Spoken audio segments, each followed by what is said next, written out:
میرا دل بدل دے، میرا دل بدل دے۔ بسم اللہ الرحمن الرحیم۔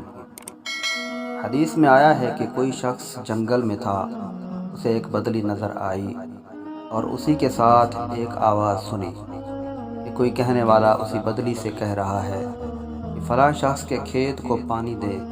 چنانچہ اس آواز کو سنتے ہی وہ بدلی روانہ ہوئی اور ایک چٹیل میدان میں پہنچ کر برسی، جہاں سے اس کا پانی جمع ہو کر ایک نالی کے ذریعہ بہہ چلا۔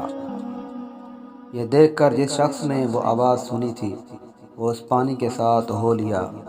دیکھتا کیا ہے کہ وہ پانی اس نالی کے ذریعہ سے ایک باغ تک پہنچ گیا، جہاں ایک شخص پھاوڑا لیے اپنے باغ میں پانی پھیر رہا تھا۔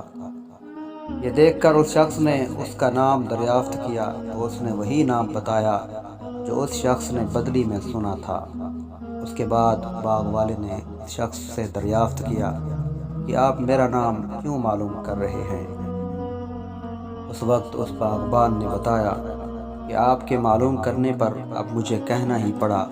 میرا عمل صرف اس قدر ہے کہ میں اس باغ کی کل پیداوار میں سے 1/3 خدا کے نام پر صدقہ کر دیتا ہوں اور 1/3 اپنے اہل و عیال کے مصارف کے لیے رکھ لیتا ہوں، باقی 1/3 پھر اسی باغ پر صرف کر دیتا ہوں۔